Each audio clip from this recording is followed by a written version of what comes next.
a tavern owner who had incited the crowd to commit murder and promising free drinks if they lynched the Italians. This is a direct quote from the newspaper. "I live here 60 years. I know you all. You all are my friends."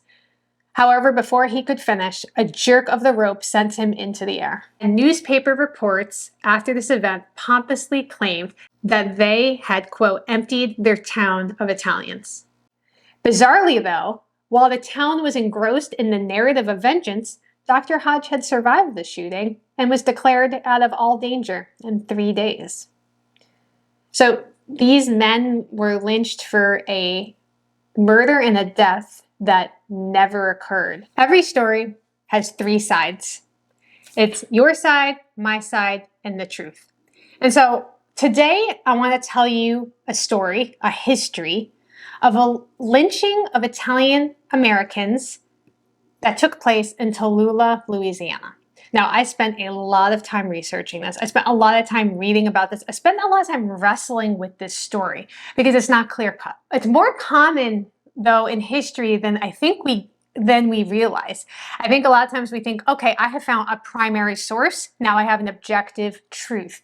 And you have to understand, like I am coming to understand, that these primary sources don't just fall out of the sky from heaven. And, it's not like a totally unbiased experience. These are people's perspectives, how they perceived what happened while they were there. And primary sources are so important for piecing things together.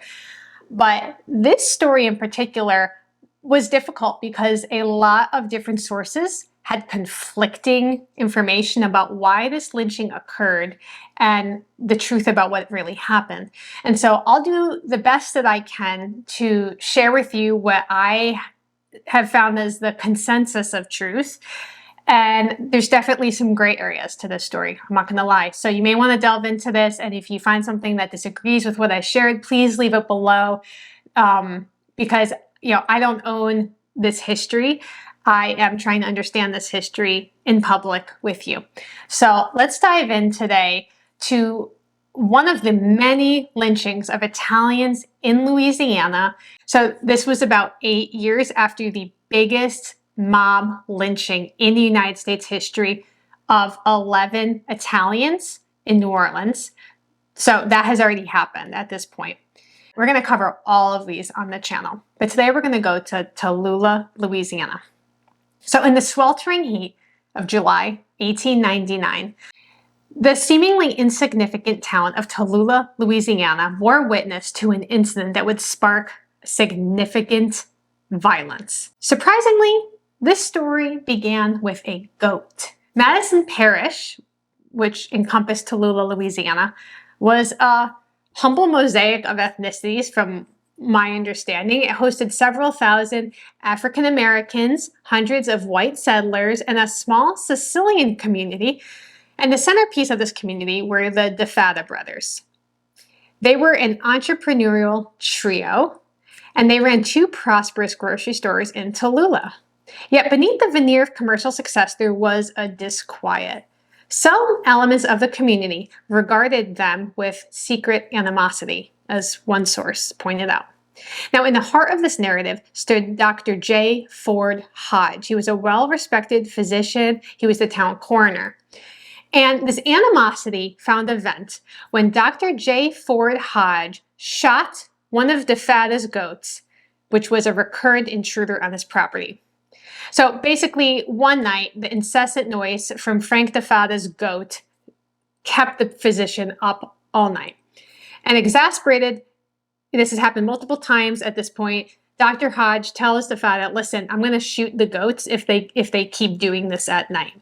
When the goats paid another nightly visit, shots echoed into the silence of the night, forever altering the course of events in this little town of Tallulah. Friends cautioned the doctor. Their words were dripping with dread and anxiety, and they said things like, quote, look out for the Italians. They are treacherous and cruel, and they'll stick a knife in your back over the goat episode. Now, on the morning after the goat episode, Frank DeFatta approached Dr. Hodge at his office and inquired if he was the one who shot his goat. Now, Here's the thing. He has to know that's who shot his goat, and he knew enough to go to the doctor's office. So upon the doctor's affirmative response, the father responded emotionally, according to one source, saying, quote, "You shoot my goat, now you better shoot me." Dr. Hodge responded rather indifferently, quote, "I told him I didn't care to shoot him, but that if it was necessary, I would do so," unquote. Frank left grumbling under his breath. And we thought this was the end of the incident, but this is just the beginning. That day, the Italians were found huddled in Frank's store with their businesses remaining shut. Their unusual behavior fueled the locals' fears and suspicions that the immigrants had actually, quote, deliberately planned to murder the doctor. At some point during that day, Dr. Hodge crossed paths with a man named John Serrano, who made a, quote, hideous grimace at him. Remember, these are people's recollections that are being shared in interviews in local newspapers at the time.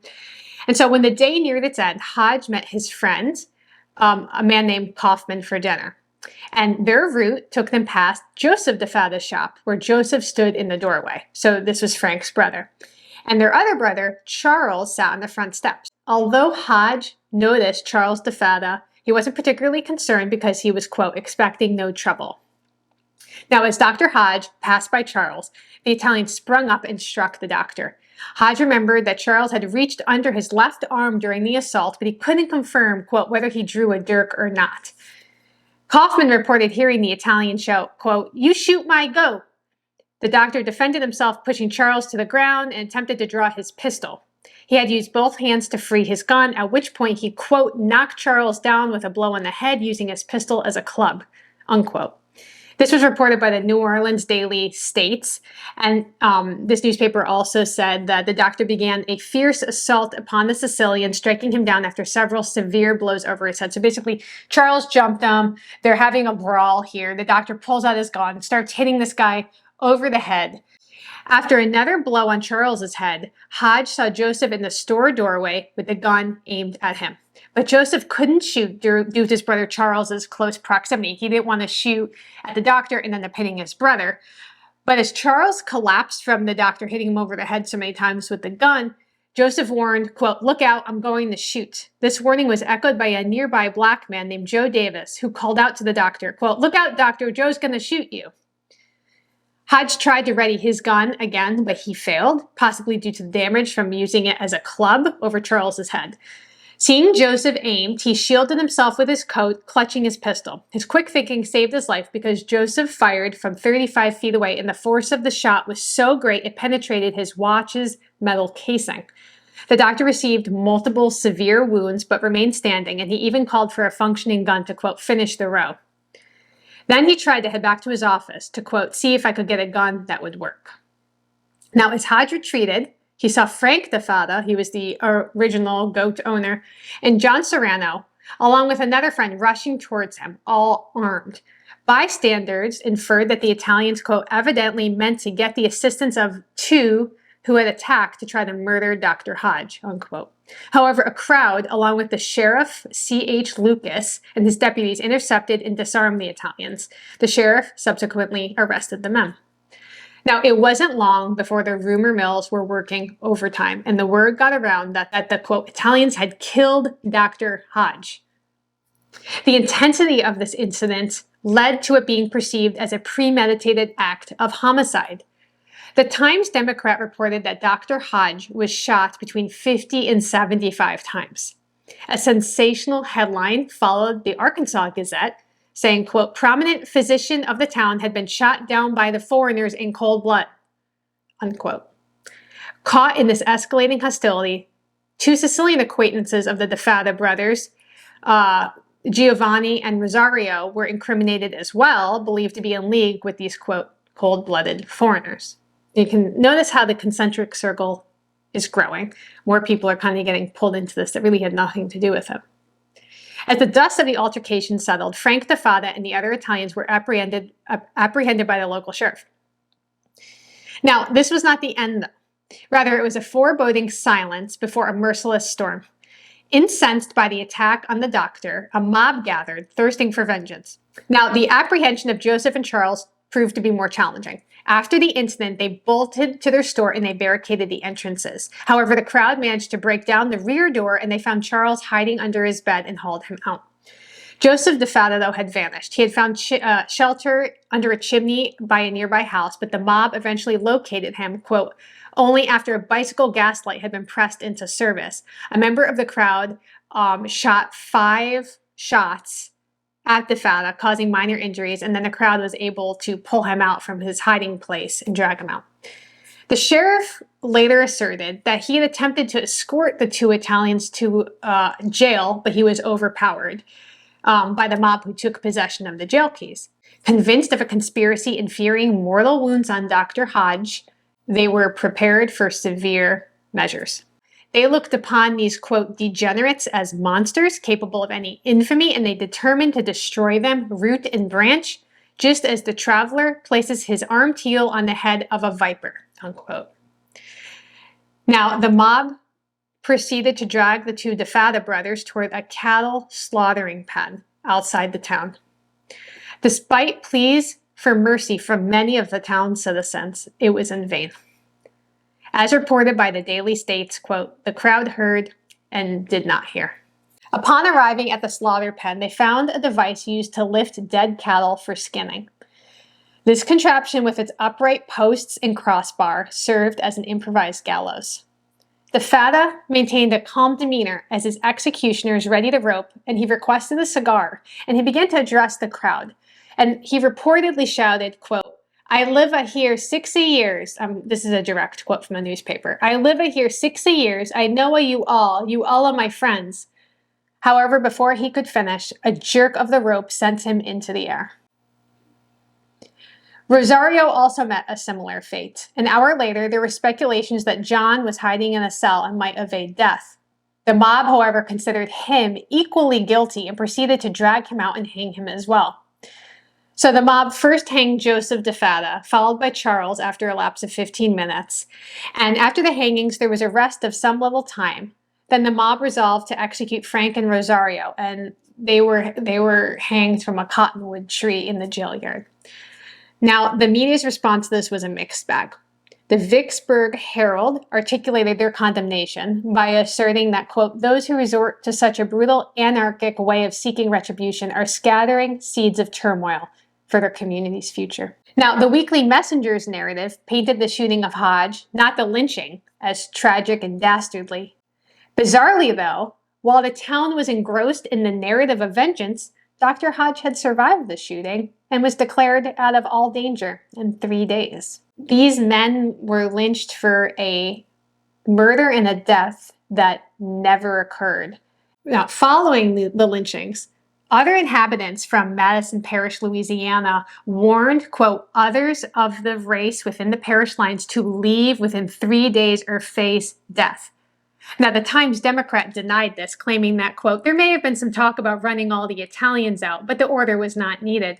And perhaps indeed it was not needed, as the parish was swiftly rid of all its Sicilian inhabitants.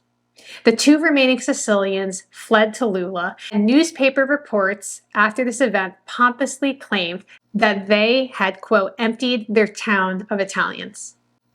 Despite the identity of the lynch mob being common knowledge and a list of names being submitted to the Italian diplomatic investigators, the Madison Parish grand jury stated that they were, quote, wholly unable to discover the names of the perpetrators in the lynchings. Now, portrayals of the lynched Sicilians varied widely, so certain reports painted them as fierce and quarrelsome dispositions with reputations of being bad and violent men, easily excited, thrown to a perfect fury. Others, though, described the DeFatta brothers as having good conduct and, quote, never had difficulty with anyone. Diplomatic correspondence corroborated this, stating that, quote, the behavior of these men had always been good, and although they were of a vivacious temperament, they had never had any difficulty with anyone during the 4 years they had resided in the village.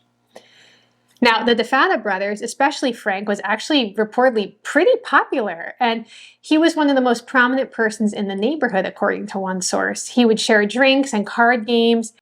I just want to touch on the Italian response to this from Italy. And a recurring theme in these lynchings is that Italy is involved. Italy is aware, they are involved, and they are not happy about it, and they are not going to drop it.